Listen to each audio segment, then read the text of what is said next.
Hello student, standard 6 subject maths, chapter 7 fractions, exercise 7.4, question number है 5. How quickly can you do this? Fill appropriate sign. यहाँ पे हमें appropriate sign fill करनी है, ठीक है. So first है 1/2 and 1/5. So देखो यहाँ पे डेनोमीटर है वो सेम नहीं है, नंबरेटर है वो सेम है. सो हम क्या करेंगे, नंबरेटर सेम है सो जो डेनोमीटर जो छोटा है वो फ्रैक्शन बड़ा होगा. तो यहाँ पे 2 डेनोमीटर है वो छोटा है सो 1/2 है वो बड़ा होगा. 1/2 ग्रेटर देन 1/5. उसके बाद है 2/4 3/6. यहाँ पे नंबरेटर भी सेम नहीं है, डेनोमीटर भी सेम नहीं है. तो हम क्या करेंगे, इन दोनों का जो डेनोमीटर है वो सेम करेंगे. सो चलो अगर हम इसे देखो यहाँ पे कट करते हैं, 2 का 2 2 ज़ा 4. सो यहाँ पे क्या आ जाएगा, 1/2 हो जाएगा. 3/6 को 3 2 ज़ा 6 करते हैं तो इसका भी 1/2 हो जाएगा. तो ये दोनों क्या हो जाएंगे, इक्वल हो जाएंगे. ओके, अब देखो उसके बाद सी है 3/5 और 2/3. यहाँ पे देखो नंबरेटर भी सेम नहीं है, डेनोमीटर भी सेम नहीं है. तो हम डेनोमीटर सेम करते हैं. सो यहाँ पे 5 × 5 3 ज़ा कितना होता है, 15 होता है. सो हम क्या करेंगे, 5 का मल्टीप्लाई 3 से करेंगे और 3 का मल्टीप्लाई हम 5 से करेंगे. मतलब 3 3 ज़ा और 5 3 ज़ा, 5 3 ज़ा 15 होता है. सो 3 3 ज़ा 9, 5 3 ज़ा 15. वैसे ही 3 2/3 है तो 3 का मल्टीप्लाई हम 5 से करेंगे तो डेनोमीटर 15 आ जाएगा. सो 3 5 ज़ा 15 और 2 5 ज़ा 10. अब देखो 9/15 है और 10/15 कौन सा बड़ा है, 10/15 मतलब 2/3 बड़ा हुआ. सो और 3/5 लेस देन 2/3. ओके, उसके बाद नेक्स्ट देखो डी में क्या है, 3/4 2/8. अब देखो यहाँ पे कट होता है, 4 2 ज़ा 8 होता है. सो हम क्या करते हैं, 2 2 को कट करते हैं. मतलब ये 2/8 है इज इक्वल टू 1/4 हो गया. मतलब ये 1/4 हो गया. अब 3/4 और 1/4 डेनोमीटर सेम हो गए तो नंबरेटर जो बड़ा होगा वो फ्रैक्शन बड़ा होगा. 3/4 का नंबरेटर है वो बड़ा है. सो 3/4 ग्रेटर देन 2/8. उसके बाद ई देखो 3/5 और 6/5 डेनोमीटर सेम है, नंबरेटर किसका बड़ा है, ये 6 बड़ा है. सो वो फ्रैक्शन बड़ा होगा. 3/5 लेस देन 6/5. उसके बाद है 7/9 3/9. ये तो आपको पता चल जाएगा कौन सा बड़ा है, 7/9 ग्रेटर देन 3/9. ओके, उसके बाद नेक्स्ट देखो 1/4 2/8. अब 2/8 को हम कट करते हैं, मतलब 2 या 4 2 ज़ा 8 होता है. सो 2 2 को कट करेंगे 1/4 हो जाएगा. तो मतलब यहाँ पे 1/4 है, यहाँ भी 1/4 है, ये दोनों इक्वल है. सो 1/4 इज इक्वल टू 2/8. 6/10 और 4/5. यहाँ पे 10 है. ओके, अब यहाँ पे हमें क्या चाहिए, 10 चाहिए. अगर 10 हमें नहीं, अगर हम इसे कट भी कर सकते, अगर हम यहाँ पे 10 न लाए, ये दो मेथड से कर सकते हैं.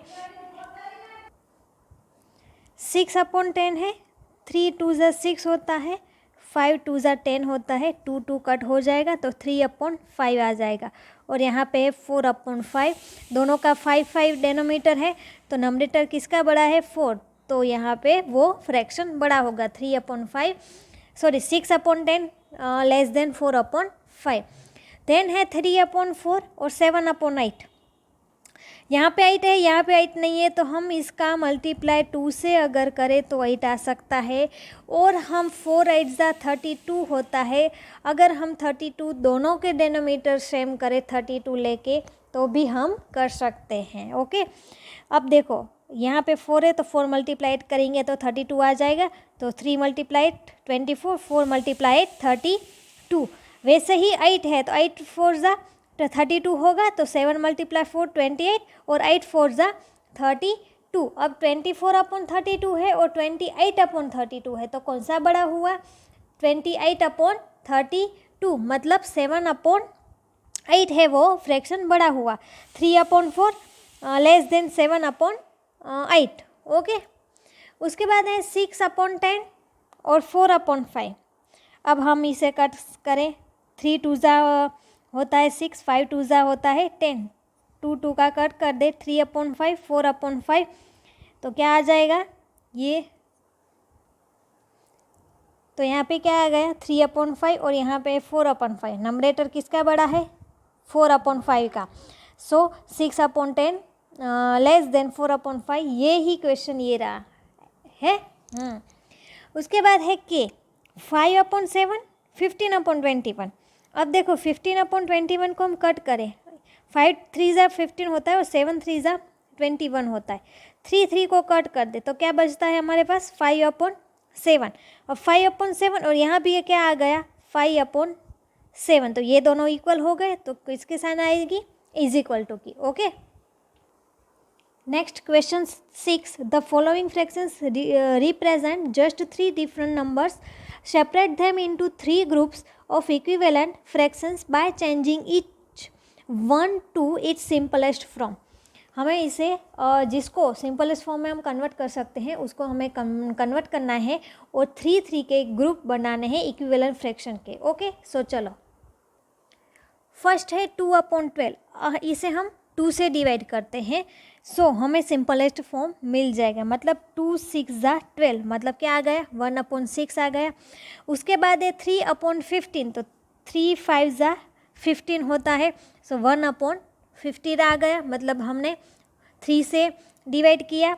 अब आता है 8 और यहाँ पे है 15, तो यहाँ पे 4 2 8 होता है और 25 2 50 होता है। सो यहाँ पे 2 2 को कट करते हैं तो कितना बचता है? 4/25। यहाँ पे मैं 2 मेथड आपको दिखा रही हूँ, ठीक है, डिवाइड वाली और हम कट करके कैसे लिख सकते हैं। यहाँ पे है 16/100, सो 4 4 होता है 16 और 25 4 होता है 100, सो 4 4 कट कर दे तो 4/25।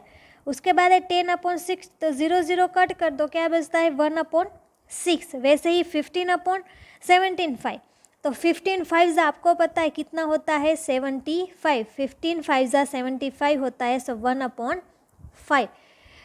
उसके बाद है 12/60। 12 5 कितना होता है? 60 होता है, सो 12 5 60, 12 से डिवाइड किया है, 1/5। देन 16/96, 16 6 कितना होता है? 96।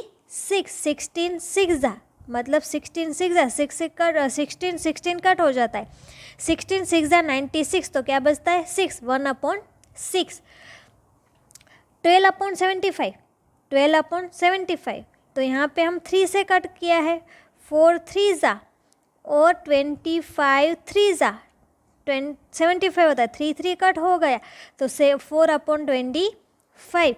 12/72, तो यहाँ पे 12 6 कितना होता है? 72, मतलब 12 12 कट हो जाता है, तो 1/6। 3/18, 3 6 कितना होता है? 18, 6 3 3 18, 3 3 कट हो गया, सो 1/6। उसके बाद है 4/25, उसको तो हम वैसे ही रख सकते, ये सिंपलेस्ट फॉर्म में ही है। अब देखो यहाँ पे क्या करना है, 3 ग्रुप्स और इक्विवेलेंट फ्रैक्शंस आर 2/12। 2/12 का कितना आता है? 1/6। अब 1/6 किसका आता है? 10/60 का, तो हमने यहाँ पे लिखा 10/60, और दूसरा है 1/6 यहाँ पे 16/96, तो हमने यहाँ पे लिखा 16/96। अब आता है यहाँ 12/72 का और 3/18 का, तो इज इक्वल टू 12/72 और is equal to 3/80। The value of each fraction is 1/6, मतलब ये सभी फ्रैक्शन की वैल्यू कितनी है? 1/6। अब हमारे पास दूसरी वैल्यू कौन सी आई है? 1/5। सो किसकी है 1/5?